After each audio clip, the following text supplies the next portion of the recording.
Ce que j'aimerais te dire, c'est que dans tous les pays du monde entier, je t'assure que dans tous les pays du monde entier, il n'y a pas seulement que ces côtés positifs. Regarde cette belle carte de la Guinée. Si je te le dis que nous sommes à Conakry, tu ne vas pas croire. Mais il y a de ces lieux comme ça ici aussi à Conakry. Et je disais que partout dans le monde entier, il n'y a pas que seulement le côté positif. Tu vois, que ce soit en Amérique, ou que ce soit ici en Allemagne, en France, en Belgique, il y a aussi de ces côtés négatifs. Certes, si le côté positif domine, c'est bon, mais si on a aussi un petit côté positif, essayons de le valoriser, essayons de le montrer à ceux qui n'ont pas mis pied que oui, il y a aussi un peu des choses qui changent. Certes, chez nous ici en Guinée, le changement est très lent, ce qui fait qu'on ne remarque pas qu'il y a un petit changement. Mais ce qui est sûr, c'est qu'il y a quelques petits trucs qui changent quand même dans notre quotidien, dans tout ce qui marche au pays comme affaires. Hey, mon frère, comment ça va? Ouais. Comment ça va? Denzel Marila. Denzel Marila. Radio Lore Moda Ketabi do ke ibu chere na chairman. Eh, bombo clad. Eh. Ibango, yo ma rapupe. Abala kenembe yo ma rapupe. Babe. Hein? Ya. Denzel Marila. Denzel Marila. Ah. Denzel Marila. Bobo Marila. Mayoti Marila do mame wada rap man. Ah. Blood man. Finikigan.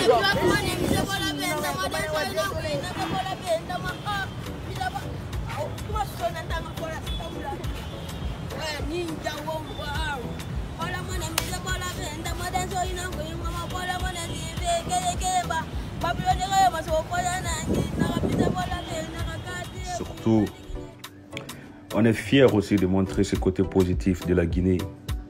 Tu vois, certes, il y a le côté négatif, mais parlons aussi de ce qui a un peu changé. Il y a 6 ans, 7 ans de cela, on n'avait pas ces bâtiments au bord de la rue ici. Mais ça fait une beauté. Tu vois, on est fiers de dire à des amis que, tiens, ici c'est la Guinée en fait. Hein? Cette ruelle d'équipe est partie jusqu'à Diamond Plaza, mon frère. C'est très joli. Et surtout, je t'invite à laisser en commentaire le nom du quartier que tu vas reconnaître dans cette vidéo. Ça va aussi me permettre de me remémoriser parce qu'il y a très longtemps que j'ai quitté la Guinée.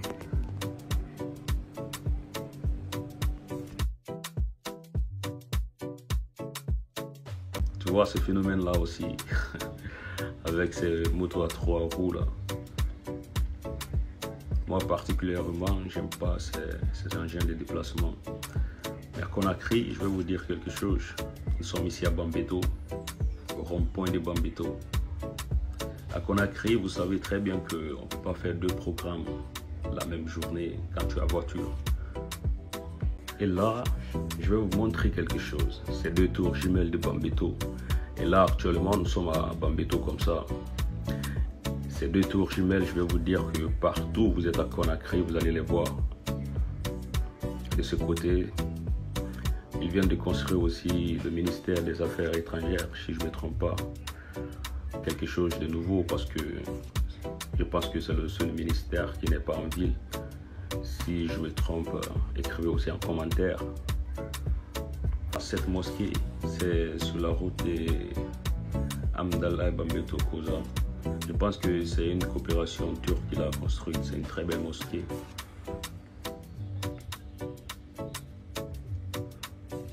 Conakry sur vue.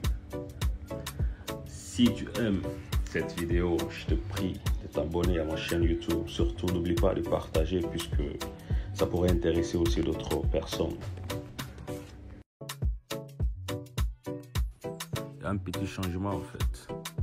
Et surtout, il y a une autre chose que je voulais vous montrer. C'est cette grande mosquée Faisal. Ça aussi, c'est un monument national, une fierté. Mon frère, quand tu t'approches de cette mosquée, elle est très belle. Elle est aussi grande.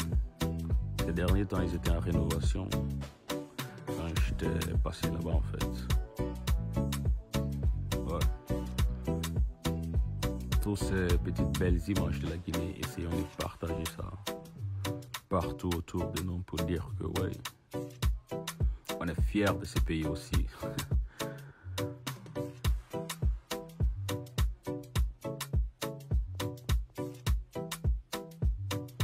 En Guinée, comme on le sait, il y a tous les secteurs qui sont prioritaires. Il y a un peu de développement quand même, il y a un peu de changement. On ne peut pas dire développement, mais il y a un peu de changement. Nous sommes actuellement au stade Petit Soré du président KPC. Ce qu'il faut savoir, c'est juste donner la force au football guinéen. Surtout si tu regardes cette vidéo, n'oublie pas de partager, commente et laisse un petit message en bas de cette vidéo. Ce qu'il faut savoir mon frère, si on ne donne pas la force à notre football guinéen, j'espère que personne ne va donner la force à ce football. Peace. Et là, c'est l'entraîneur du AFA Club qui part avec son staff. Un mec très gentil, j'ai eu à causer avec lui. Et voilà.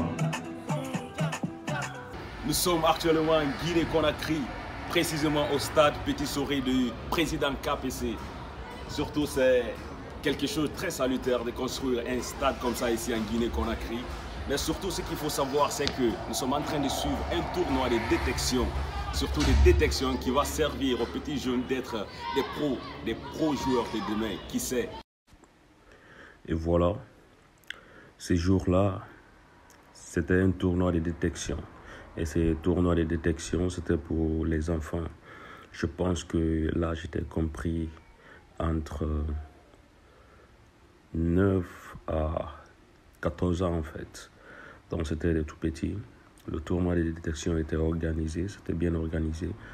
Il y avait des staffs qui étaient là, déjeuner y compris.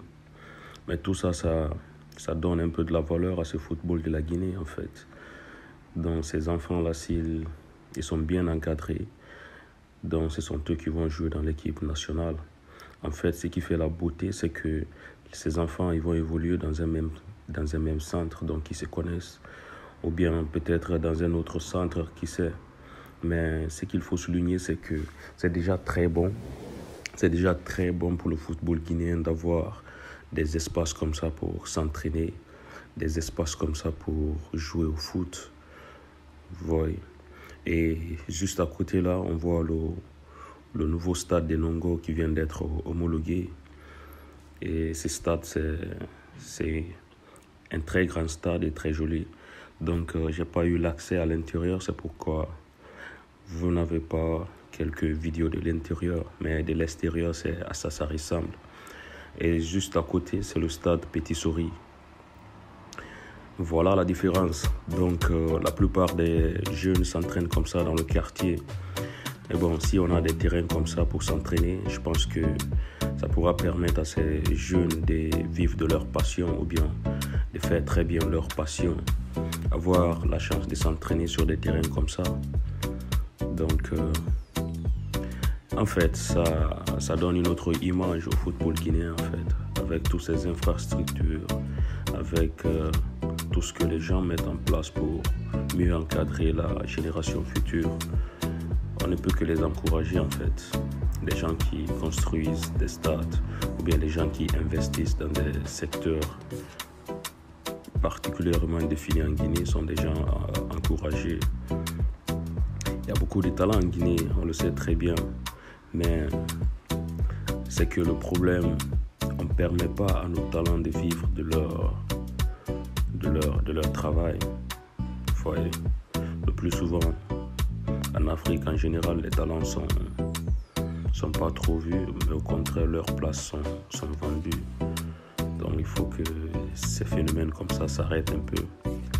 Les jeunes, ils viennent comme ça sur des terrains comme ça, sans arrière-pensée, ils s'entraînent. Donc c'est pour vous dire que la passion est plus grande en fait. Donc si c'est comme ça, on ne peut que les soutenir et les promouvoir. Les soutenir en construisant des stades comme ça pour qu'ils puissent peut-être avoir la chance de venir s'entraîner sur des stades comme ça ou bien jouer le football. C'est des choses à encourager quand même. Et ces stades-là, je vous assure que c'est très joli. De l'extérieur comme à l'intérieur. C'est déjà un stade homologué. Il y a même des matchs de la sous-région qui se sont déjà joués là-dessus. Voilà. Et tout autour ici, on voit que le stade est encore en construction. C'est pas totalement fini. Mais c'est que c'est très joli. Vous voyez, c'est le stade du club AFIA, il faut le préciser. Et qui a été construit et financé par le président du club qui est KPC. Les hommes à encourager. Et si tous les Guinéens, je ne veux pas dire tous les Guinéens, mais si tous les fortunés de la Guinée prenaient des secteurs comme ça, ou bien des secteurs bien définis et investir leur argent dedans, sans attendre que l'État fait tout à notre place, je pense que ces pays-là allaient partir de l'avant. Juste pour nous dire qu'on a tous notre part des responsabilités si on veut que ces pays-là soient vus positivement. Ce n'est pas seulement les politiques, mes frères. Les enfants, ils ont du bon temps à jouer sur des terrains bien aménagés. Donc même les grands aussi, on aura tous le plaisir de jouer au foot sur des terrains comme ça.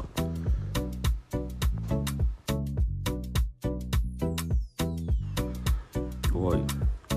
Et pour mieux soutenir le football guinéen, on a tous notre part de responsabilité. On sait très bien que actuellement même les filles sont aussi fans du football. C'est actuellement vu de partout, que ce soit en Europe ou en Afrique. Parce que ça nous étonne quand il y a des championnats européens, qu'on voit que les filles font des publications sur les réseaux sociaux pour dire que ouais, force à Madrid, ou bien à la Madrid, des trucs comme ça. Ça nous dit qu'il y a beaucoup de personnes qui sont intéressées à ce football. Donc on pourrait aussi promouvoir notre football comme ça. C'est-à-dire, on sait qu'il y a le championnat qui se joue dans tous les pays, que ce soit la première ou la deuxième division. Et ces championnats-là, on sait très bien, il y a les clubs bien renommés en Guinée, les clubs de première division. On a le AFIA, on a le Felostar, on a les Nimba des Ali, Simandou de Beila. Il y a beaucoup d'autres équipes comme ça, Asfag. Donc on peut les soutenir. Allez, attendez, je dois vous montrer là où vous allez. Pour les sacs. Ouais, bon. En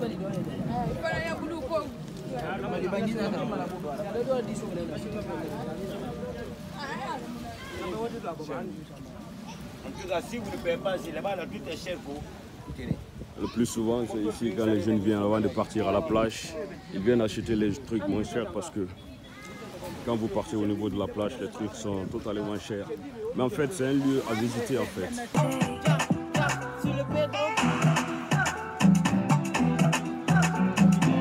J'ai fini de chanter ça, je vois ma boule bâtard. Elle est fan, et puis elle est goloma, yaman belle est golobier. Ah, c'est le golobier, yaman le goloma.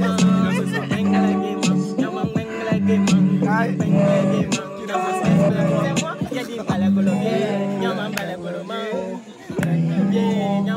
Rencontrer quelques jeunes Guinéens qui aiment souvent venir ici passer le temps.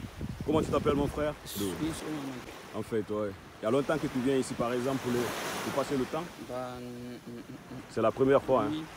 Ah, ok. Et toi? Comment tu t'appelles? Ah, Mamadou. Il y a longtemps que vous venez ici? Non. C'est la première fois? Il y a plein de trucs ici. Ouais. Je vous dis merci. Ok, merci bien. Passez une bonne journée. Merci. Merci. Nous sommes actuellement sur la plage Tayaki. En fait, c'est un coin qui est un peu reculé de Conakry, mais un coin très agréable à vivre en fait. Il y a la mer partout. La nature est encore très belle. Donc, si vous êtes en Guinée pour le séjour, vous pouvez visiter ce coin. Vous pouvez avoir du bon temps. En plus, vous pouvez découvrir de belles personnes. Tu vois. Et ce qui est essentiel ici, quand vous venez, les gens sont trop sympas en fait. Les gens sont sympas. Et puis, en fait, tout le monde veut être ami avec toi. Il y a la mer partout. Il y a la mer partout. Mon frère, visite la Guinée. Il y a beaucoup d'autres coins que tu peux aussi visiter toi-même. tu vois.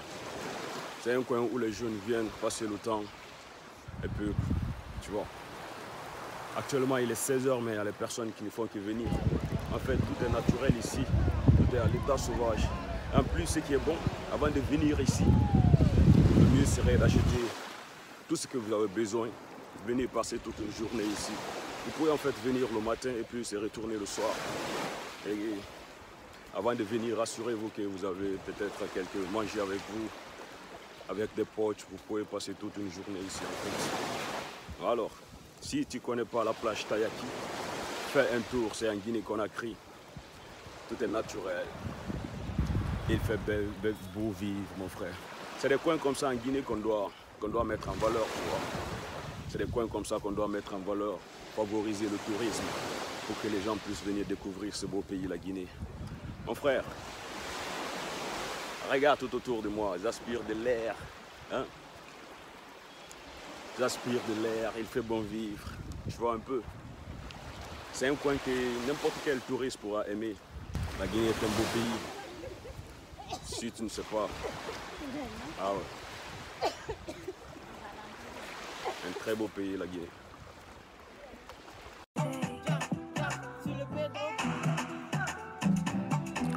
En fait, Tayaki c'est le nom du village où se trouve ce magnifique endroit.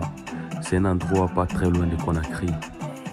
Et pour venir ici, il faut passer par Kobaya, c'est pas très loin. À moto, je pense que c'est pas très loin. Donc, c'est un magnifique endroit et c'est la tendance actuellement à Conakry. Beaucoup de jeunes viennent y passer le temps ici.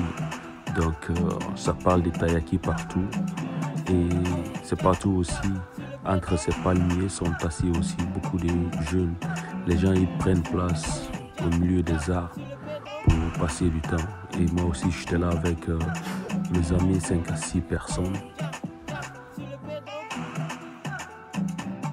On a adoré, on a passé du bon temps. Et il faut souligner aussi qu'on ne vient pas à Tayaki comme on le veut. Déjà à la rentrée du village, il y a des personnes là-bas, il faut payer un ticket pour rentrer en fait. Voilà.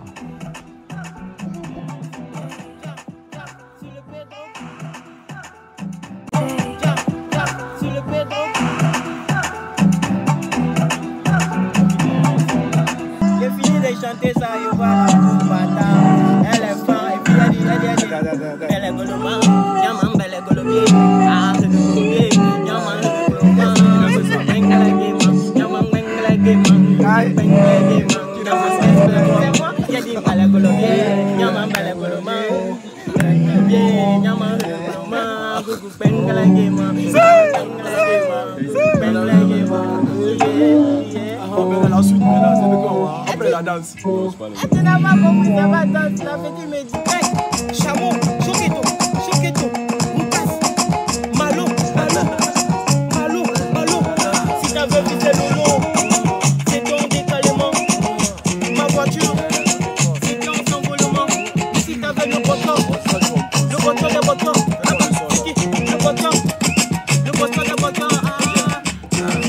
Son qu'elle fort comme métal. Ouais, moi la pousse quand c'est un cannibale. Nanana, je suis pas un animal. C'est pourquoi je crie comme général. Je suis pourquoi je fais des trucs royaux.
réellement la musique, frère. Partage cette vidéo. Surtout, il faut prouver à nos jeunes que s'ils ont du talent, on doit leur donner de la force.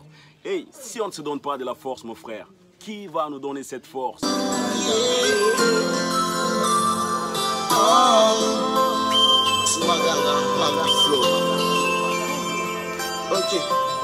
Kituna fangi, nanani la fangi.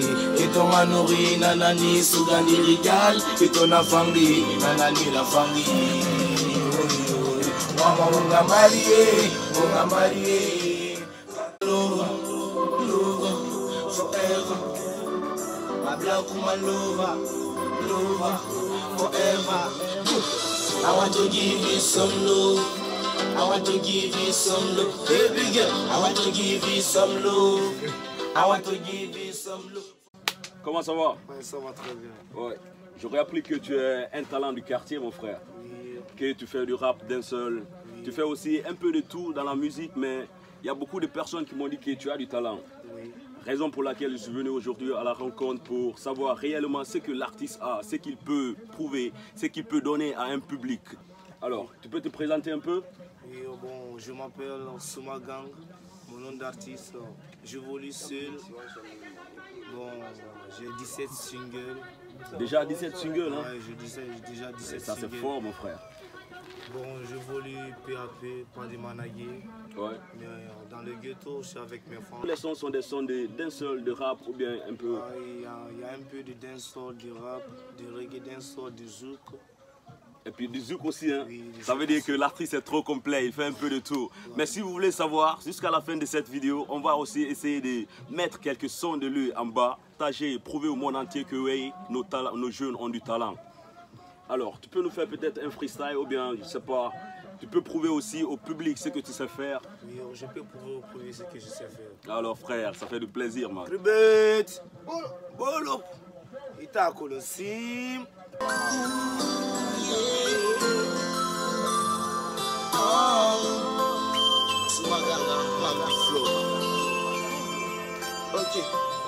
Kituna fangi, nanani la fangi.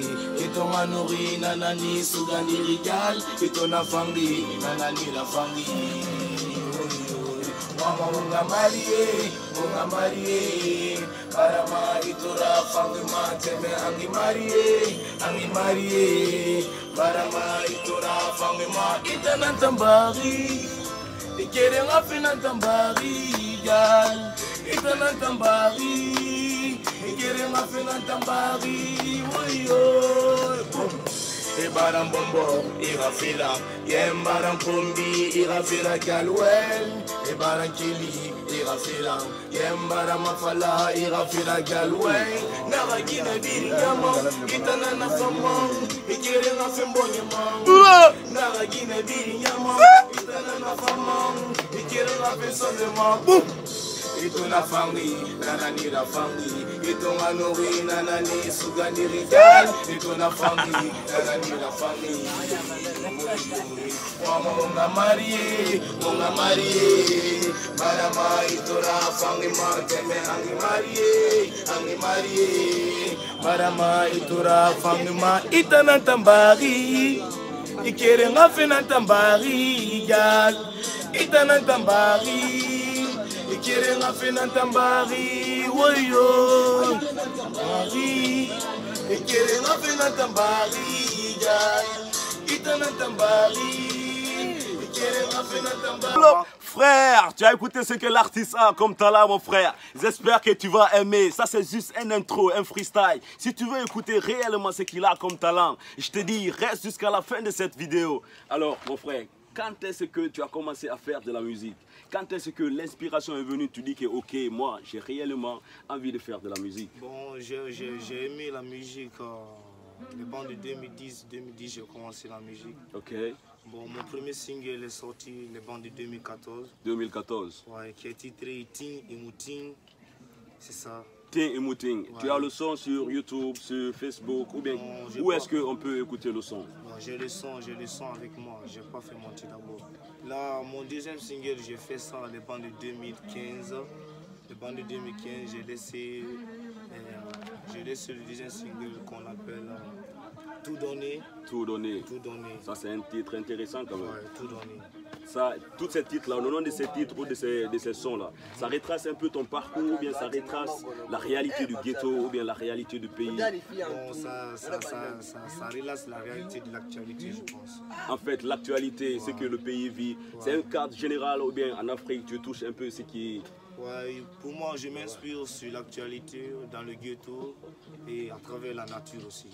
Hey, si on ne se donne pas de la force, mon frère, qui va nous donner cette force? Si on ne protège pas nos artistes qui sont là, nos talents qui sont là, qui va les donner cette force-là? Frère, prenons de l'exemple sur les autres pays. Et si la Guinée, si on ne le fait pas, personne ne le fait là à notre tour. Aïe. Et puis, tu peux aussi peut-être nous faire écouter quelques sons. Oui, je peux nous faire écouter quelques sons.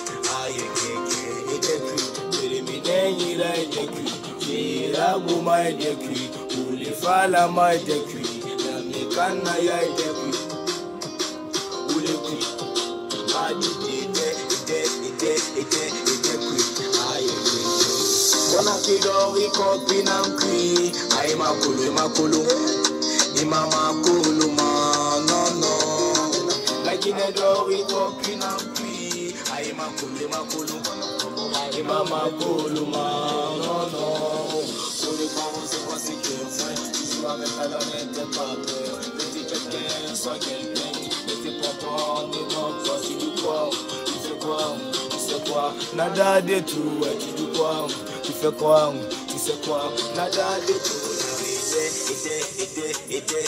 Ogodaye ma canapé,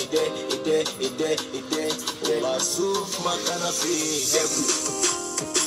ou le cui, ma dit aïe, fini la bouma ou les fala ma la mécana ya Ulepi, Madi,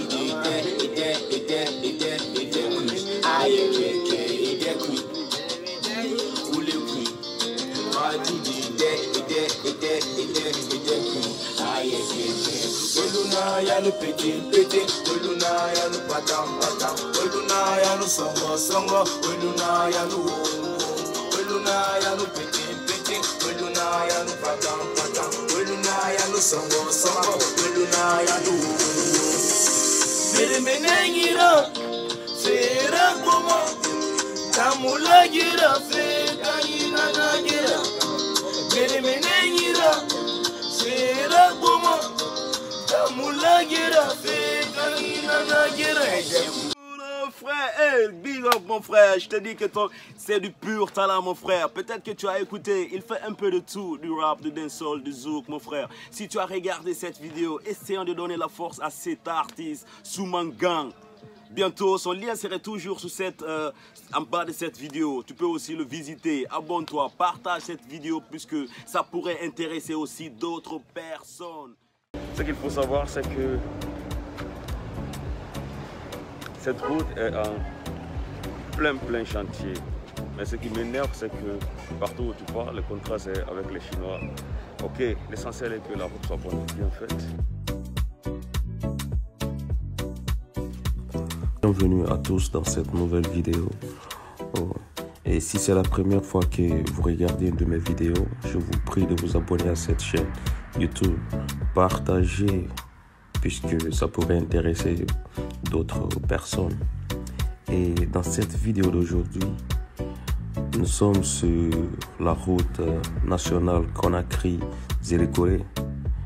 Et sans vous mentir, je voulais juste vous présenter à quoi ressemble cette route. Et actuellement, comme on le voit, c'est presque un chantier. Dans beaucoup de tronçons sur cette route, on voit que des ponts comme ça en chantier, des déviations, ou bien ils sont en train de gratter la route. Voilà encore. Il n'y a que des ponts comme ça. Bon, ce que je vais dire, c'est que il y a plein de chantiers sur cette route. Et ce qu'il faut savoir, c'est qu'on a besoin de ça puisque Zélékoré, c'est un coin stratégique de la Guinée. En fait, quand on parle de l'économie, elle se repose encore, on peut le dire qu'elle se repose un peu sur la région forestière, puisqu'il y a beaucoup de denrées qui quittent la région des Zérékoré vers la capitale, même pas seulement Zérékoré. J'ai dit que la Guinée ou bien l'économie guinéenne est peut-être basée que dans les villes à l'intérieur.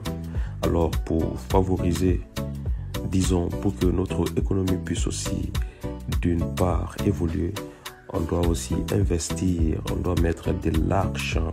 Je vous dis, on doit mettre beaucoup d'argent dans ces routes parce que si nous disons qu'on ne peut pas s'autosuffire alimentairement, c'est que d'une part, c'est pas vrai. Parce qu'à l'intérieur, il y a beaucoup de production. Les gens investissent. Je veux dire que les gens font beaucoup de culture. Ils cultivent beaucoup de choses. Mais pour les vendre, c'est des problèmes. Parce que, je te donne l'exemple sur les bananes à locaux ou bien l'igname ou les pommes de terre en fait.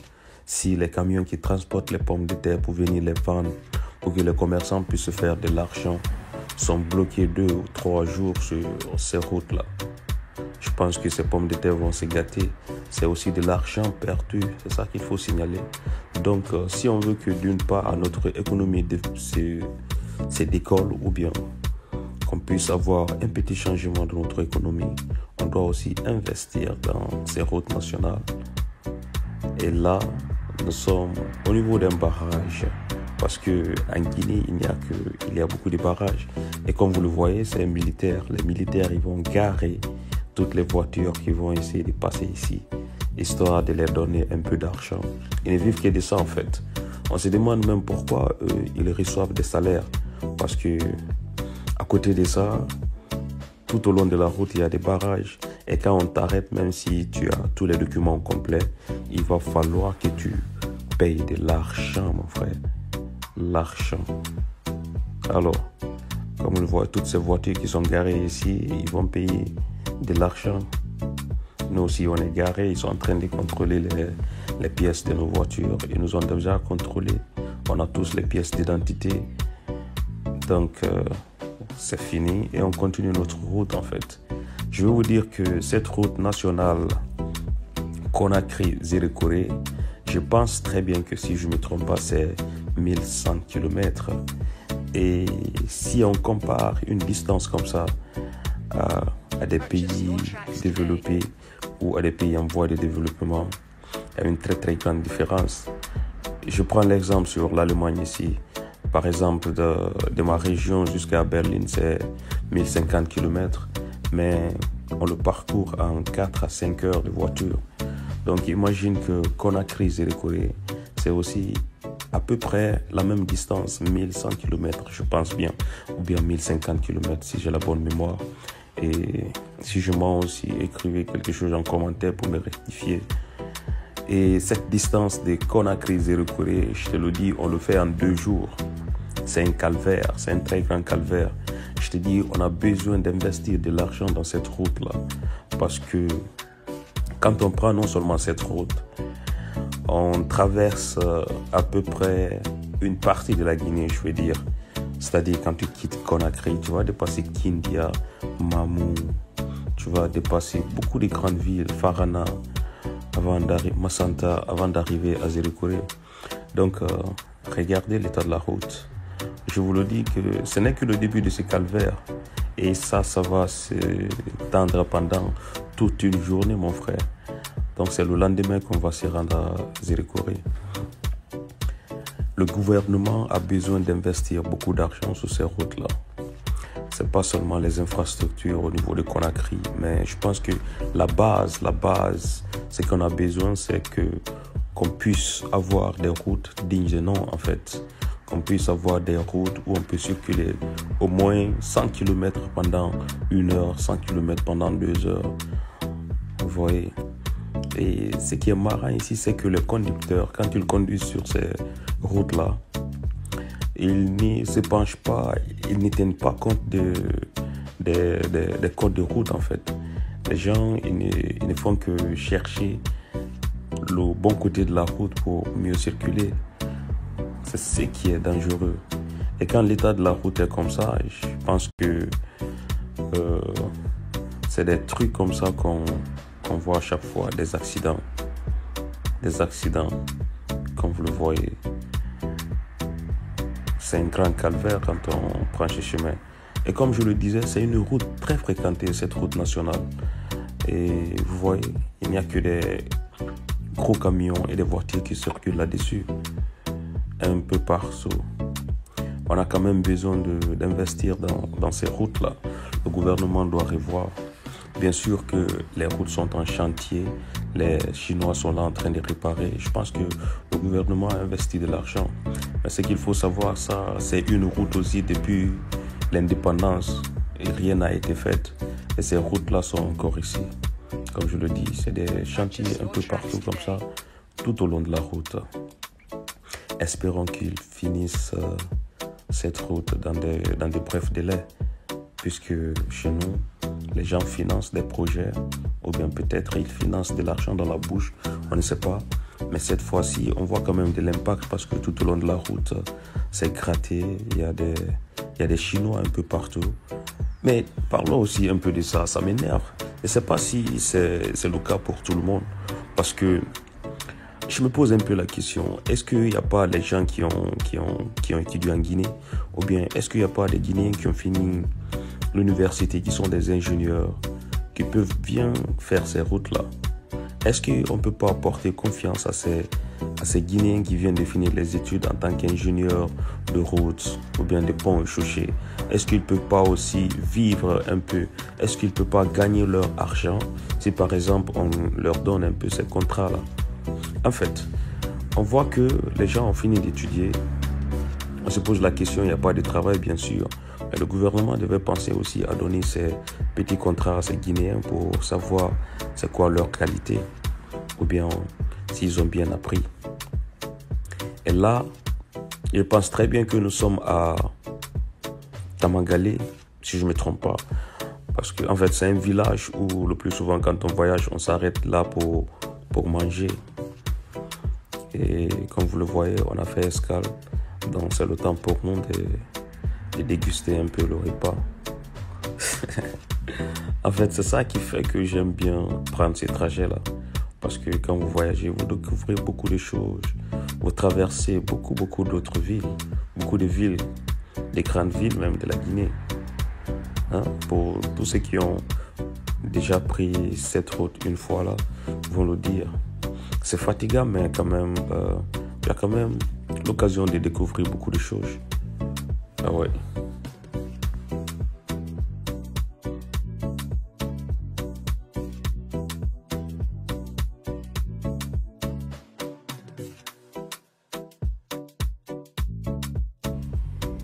C'est le temps pour les passagers de déguster leur repas.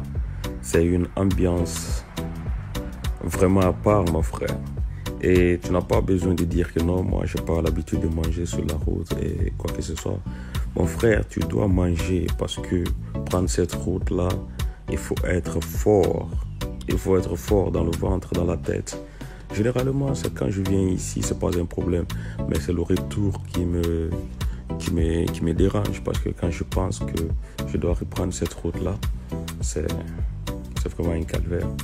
Et là, je n'étais pas en train de parler avec la femme qui m'a vendu le riz. Les plats ne sont pas si chers comme on le pense. Je pense que j'ai payé 4 € et là, elle m'a servi un très grand plat avec beaucoup de viande là-dessus. En partance, vous irez trouver mon frère. Et maintenant, on fait escale à Linsang. Temps pour nous de manger quelque chose. Il fait chaud, le trajet est long, mais bon, il faut qu'on en profite.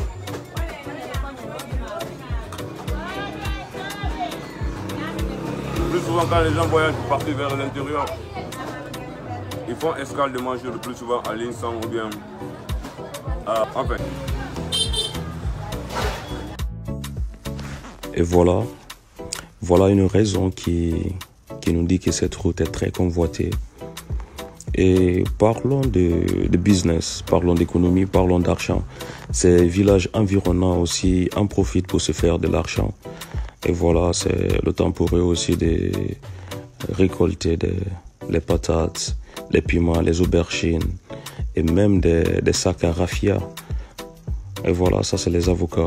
Ils en profitent pour les vendre aux passagers parce que dans les grandes villes c'est cher. Et étant donné que dans les petites villes, dans les villages comme ça là, c'est moins cher. Donc ils en profitent de vendre ça aux passagers pour se faire un peu de l'argent. Donc c'est un peu ça. Et moi j'aime découvrir des trucs comme ça quand je voyage tout au long de cette route. On découvre qu'il y a des trucs comme ça. Les villages environnants, tu vois, les marchands ambulants, ils en profitent pour se faire de l'argent. Donc c'est un peu ça. On fait une petite pause avant de reprendre notre chemin.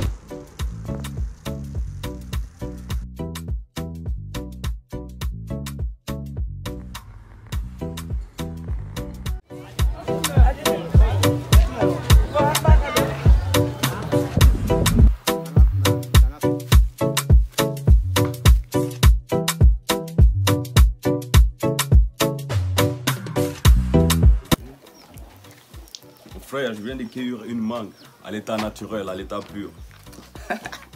J'espère que ça va te manquer ou bien ça te manque. Voilà. Je viens de cueillir tout de suite ici dans ce manguier. Tout est à l'état pur ici et naturel, mon frère. Hein? J'espère que ça te manque.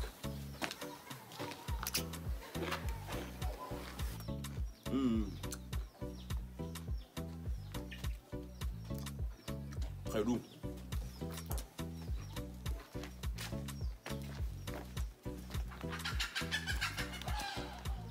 J'espère que des trucs comme ça te manque.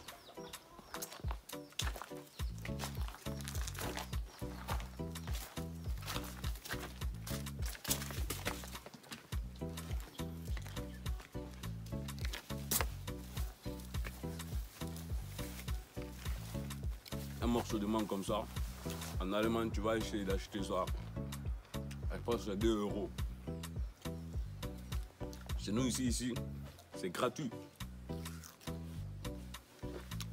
Tu pars à l'état naturel, à l'état sauvage. Tu vas toujours trouver quelque chose à manger. L'Afrique, c'est le berceau. L'Afrique est très douce. Fais un tour en Afrique. Même si tout est à l'état sauvage comme ça, on n'a pas des immeubles ici. Mais ici, les gens vivent très simplement. Et vivent une vie plus simple. C'est seulement la mentalité, une question de mentalité. Parce que les gens vont essayer de vous faire croire que si tu ne pars pas en Europe, c'est la fin du monde. C'est pas la fin du monde, mon frère. Tu peux rester ici en Afrique, faire quelque chose de toi-même. Tu vois.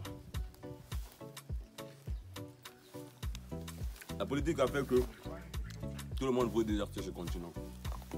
C'est pas ça. Alors, mon frère.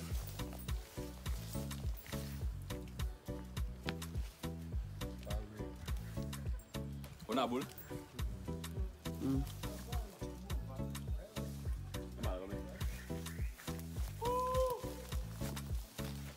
Nous sommes ici sur un goyavier. C'est un goyavier.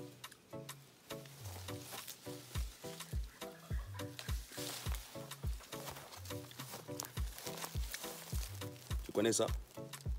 Ça, c'est de la goyave. Tu sais, il y a beaucoup d'espèces de goyaves. Il y a d'autres qui grandissent plus que ça. Tu vois? Il faut essayer de laver.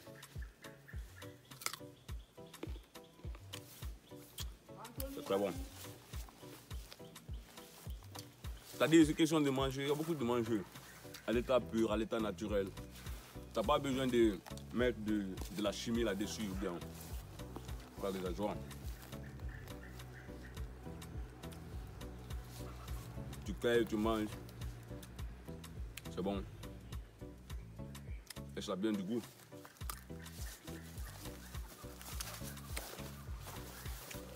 Tu as goyavier ici, tu as le manguier. En fait, il y a un peu de tout. On en profite un peu de notre congé en Afrique. Le Louabé. doit goûter bon. Ah ouais. On en profite de nos vacances quand on vient en Afrique. C'est de l'agréable. Super bon. C'est riche en vitamines. Bonjour et bienvenue à tous. Bienvenue dans cette nouvelle vidéo. Et là, nous sommes à la station scientifique de Monimba. C'est un lieu où les chercheurs font leurs recherches à travers les connaissances ou bien à travers tout ce qu'ils ont, les notions qu'ils ont sur les insectes, concernant toutes ces espèces rares qu'on ne peut peut-être que trouver ici au pied du Monimba, ou bien ces insectes que personne n'a encore connu leur morphologie et tout ce qui en suit. Suivez.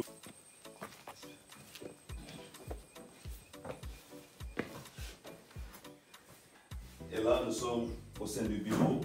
Et tout juste en bas, on est passé par la tombe de Jacques Richard Mollard. C'est le monsieur qui est décédé accidentellement au pied du Monimba. C'est l'une des personnes qui a fait beaucoup de recherches au sein du mont. En fait, il est là, comme on le voit.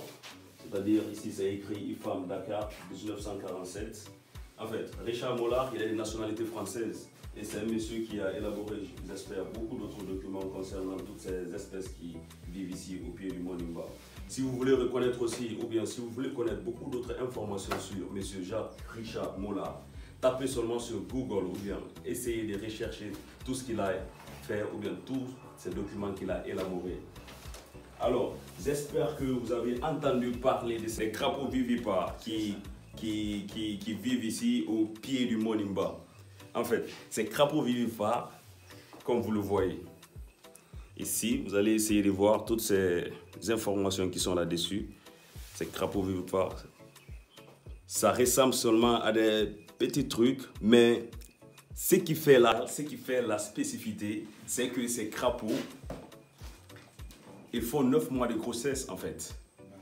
Ils font 9 mois de grossesse et ça fait que c'est très spécial. Les autres crapauds, j'espère qu'ils pondent des œufs. Les autres crapauds. Voilà. Les autres crapauds pondent des œufs. En dehors de leur microclimat. J'espère que vous venez là. Vous pouvez aussi expliquer quelque chose. Oui, mais voilà. En dehors de leur microclimat, ouais. Ça pense s'ils ne sont pas dans leur milieu favorable, dans la chambre. Alors, j'ai pas compris. S'ils sont dans un climat favorable ou bien s'ils sont dans leur milieu, ils font. Il faut le climat, ouais. C'est là-bas, spécialement c'est dans leur milieu. Si vous les prenez, envoyez, non, ils viennent au vivant. Hein. Ouais, et ils pondent des œufs. Voilà. Mais s'ils sont dans ce milieu ici, spécialement ici au pied du mont, là, il faut 9 mois de grossesse. Alors, j'espère que c'est quelque chose qui va vous intéresser. Et si quelqu'un vous dit ça, peut-être vous n'allez pas croire, mais que c'est quelque chose de réel. Voilà à quoi ça ressemble. Aussi hors du Nimba là, il ne peut pas vivre C'est des espèces endémiques. Endémiques qu'ils ont. Tu connais qu'est-ce qu'une espèce endémique? Non, c'est pourquoi je suis venu. C'est pourquoi je suis venu. Un bref inaperçu. C'est des espèces qui ne peuvent vivre ailleurs, sinon que dans leur milieu naturel. Voilà. Ça aussi, c'est une information qu'on doit aussi noter. Ces crapauds ne peuvent vivre que dans leur milieu naturel ici au Liban. Ils sont endémiques, c'est-à-dire ils ne vivent nulle part ailleurs sinon au Liban. Ils sont endémiques. Ils ne vivent nulle part ailleurs que ici au pied du Monimba. Ouais. C'est quelque chose de très intéressant. Et aussi, ce qu'il faut savoir, mes frères, c'est que ces crapauds, ils font 9 mois de grossesse. Et ça aussi, c'est juste quand ils vivent dans leur milieu. Ouais. À part leur milieu, ils vont pondre aussi des œufs comme les autres crapauds. C'est-à-dire, c'est magique, c'est pas magique.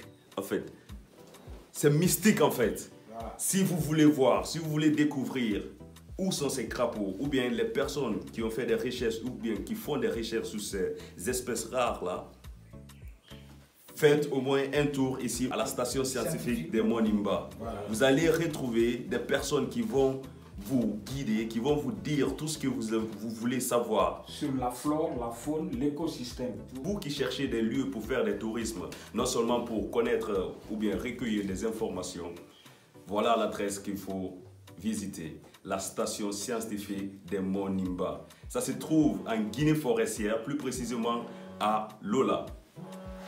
Merci de regarder cette vidéo et surtout n'oubliez pas de partager. Mon frère, j'espère qu'on t'a déjà parlé du mont Nimba. Et ça, c'est une vue lointaine du mont Nimba. En fait, le mont Nimba est partagé en 3 pics. Je ne connais pas très bien, mais je sais très bien qu'il y a un côté où on appelle Saint-Péry qui a été découvert par Richard Mola. Attends. Fühl dich gut mit nachhaltiger Energie von Yellow.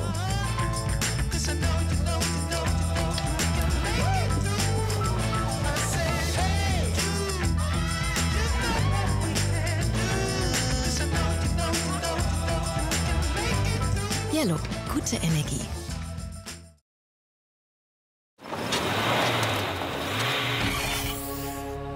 It was a long time ago. Et nous sommes maintenant à la rentrée en partance pour le pont naturel. C'est un peu les merveilles que ce pays-là cache et surtout qu'on ne veut pas mettre en valeur. Quand on dit le pont naturel, c'est-à-dire c'est un pont, c'est quelque chose qui est naturel, l'eau coule en bas, mais personne ne l'a fait. C'est quelque chose de naturel. Tu vois un peu, ils ont mis ces pierres-là ici comme symbole. Je sais que tu es en train de rentrer quelque part en fait. Nous sommes sur le pont. Nous sommes sur ce pont. Ah oui, nous sommes actuellement sur le pont. Un pont naturel. Il y a l'eau qui coule en bas.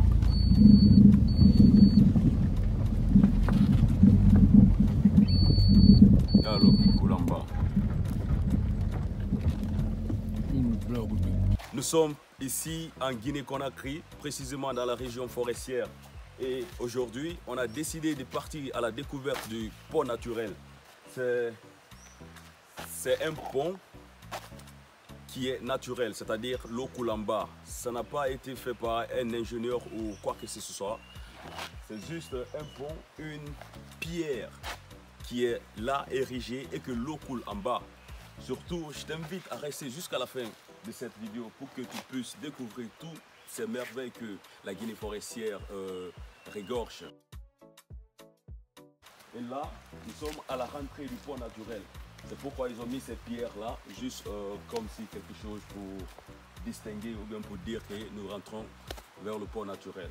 Allez, viens avec moi.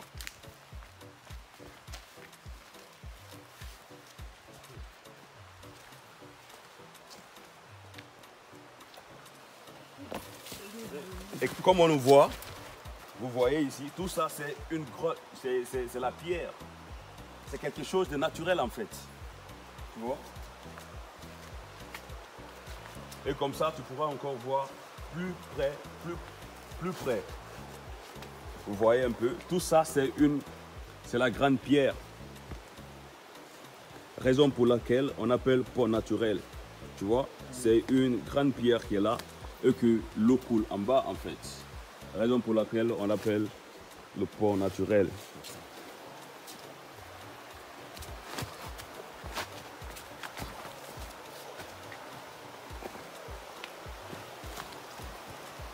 Comme ça, vous pouvez encore voir plus près.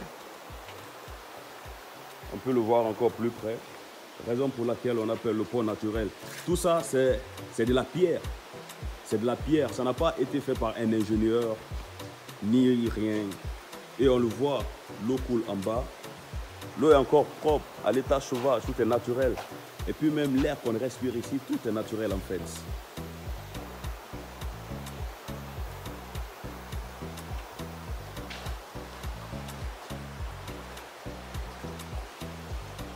C'est des coins touristiques qu'on doit développer. C'est la pierre qui est juste là en haut.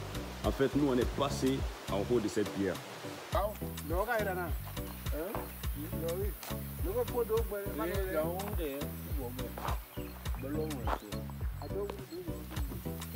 Bonjour, monsieur. Oui, bonjour. Vous habitez dans ce village ici? Nous sommes au niveau du pont naturel. Oui. Et le village qui est là, c'est à Ziguépoulou. Ziguépoulou. En fait, le pont naturel se trouve à Ziguépoulou. Oui, se trouve dans la région de Ziguépoulou. Ok. Et précisément dans la savane de Sirawan. Ok. Et C'est une fierté pour vous d'avoir le pont naturel dans votre village ou bien est-ce que ça vous fait une fierté de venir de là où se trouve le pont naturel et que les gens se déplacent très loin de venir visiter ce pont naturel? Vraiment, c'est une grande fierté pour moi. Oui. Parce que je parle de Djigipo, ça fait partie du secteur de Bakouré. De Bakouré. Normalement, le pont naturel se trouve dans Bakouré, dans la région de Bakouré. Voilà. Donc, c'est une fierté pour nous, oui. Puisque c'est un don naturel. C'est un don naturel, c'est ce qu'on a envie d'entendre. On a juste vu comme ça naturellement. Donc, sur ce, nous sommes fiers pour voir des étrangers viennent visiter ce site. C'est très normal.